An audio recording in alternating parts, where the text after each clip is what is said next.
আরে লালি, অস্থির হোস না, দাঁড়া আসছি। তোর জন্য অনেক ঘাস এনেছি আজকে আমি। একদম তাজা তাজা ঘাস। এই নে, ঘাস খেয়ে বালতি ভরে দুধ দিবি কিন্তু।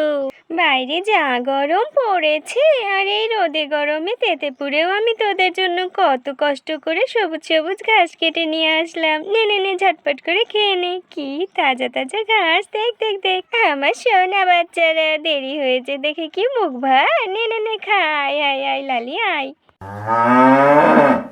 আরে লালি শোন, পেট ভরে ঘাস খা।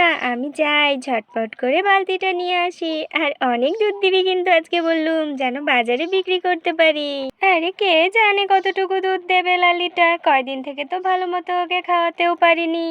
আরে ছটপট করিস না, ছটপট করিস না লালি, একদম, না হয় কিন্তু সব পড়ে যাবে।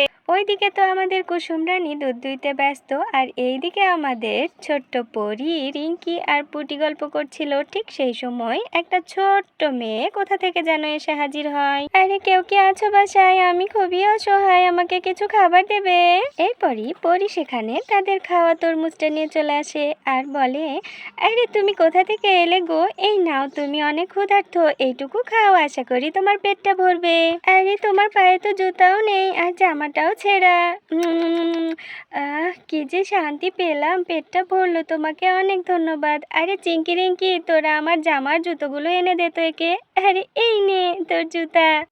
আর এরপর সেখানে পুটি তো জুতা নিয়ে আসে, আর তারপর রিঙ্কি আবার পরীর কথায় পরীর জামাটাও এনে দেয় মেয়েটাকে।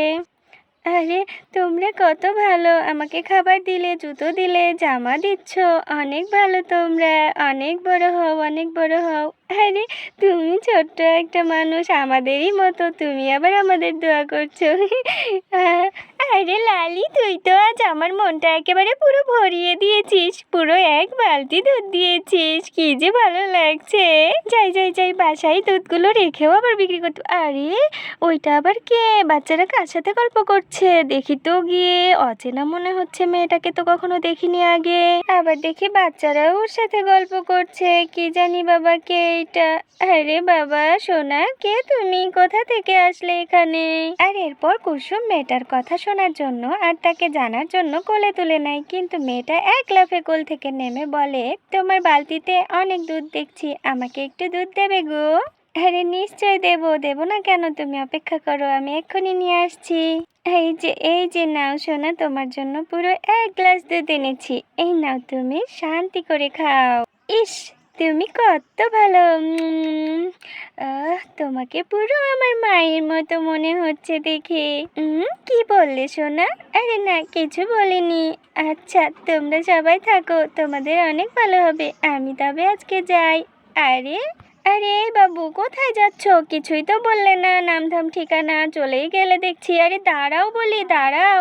আরে এ তো চলেই গেল, দাঁড়ালোই না দেখি। আরে মা, এই মেয়েটা তো ভারী অদ্ভুত, এত কিছু দিলাম কিছুই নিল না, অমনি চলে গেল হুট করে।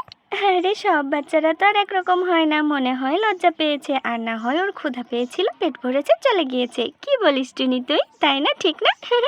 তবে হ্যাঁ, মেয়েটা একটু অদ্ভুত ছিল। আর এরপরই সেখানে একজন আগন্তুক চলে আসে, মাথায় ঘোমটা পরে, আর এসে কুসুমকে ডাকতে থাকে, বাসায় কেউ আছো মা? হ্যাঁ আছি, কে তুমি গো? আরে আমাকে তুমি চিনবে না, শুনলাম তোমাদের গরুর অনেক দুধ আছে, দেবে আমাকে?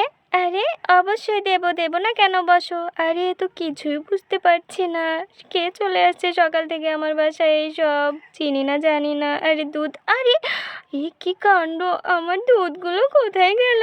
আরে পাতিলের ভিতরে কি জানি দেখলাম মনে হলো। আরে আমার মাথায় তো কিছুই আসছে না, আমার মাথাটাই তো ঘুরে গেল। কি দেখছি আমি, পাতিল পুরো ফাঁকা, আর এটা কি চকচক করছে? ও খোদা, এত চকচকে কিছু একটা, আমি তো বুঝতে পারছি না কি। হীরা টিরা নয়তো আবার? ও মা গো মা, একটু ছুঁয়ে দেখি তো, দেখবো, ভয় তো করছে। ওরে বাবা, না না না, আমার তো একা একা ছুঁয়ে দেখতে ভয় করছে।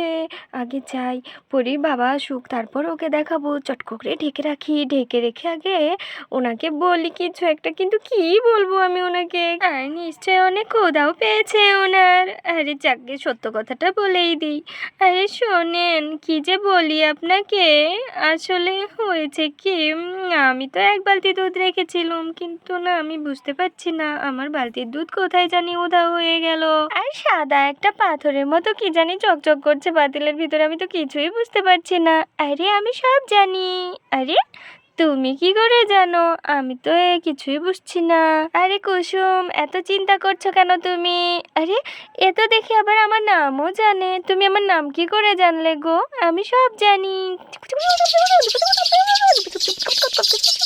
এরপর কুসুমের কানে সে আগন্তুক কি জানি বলে, আর সেইটা শুনে কুসুম তো বেমালুম ভয় পেয়ে যায়। আরে এসব কি বলছে? আমার মাথাটা ঘুরে যাচ্ছে। এখন আমি কি করি? হে খোদা, এ কি হয়ে গেল? আমাকে কেউ ধরো, কে আছো? আরে ভয় পেয়েছে, বোকা মেয়ে কোথাকার। আরে আরে তোমার কি হলো আন্টি? আরে মা, কি হয়ে গেল? তুমি মাথা ঘুরে পড়ে গেল কেন? আঙ্কেল আঙ্কেল তাড়াতাড়ি আসো, জলদি আসো, আন্টির কি জানি হয়েছে। আরে কুসুম, এভাবে পড়ে আছো কেন? কি হয়েছে তোমার? আরে মাথা ঘুরে পড়ে গেলে কি করে? তো বন্ধুরা, তোমরা কি জানতে চাইছো সে আগন্তুক কুসুমকে এমন কি বললো যে মাথা ঘুরে পড়ে গেল? তো জানতে হলে তো আগামী পর্ব দেখতে হবে।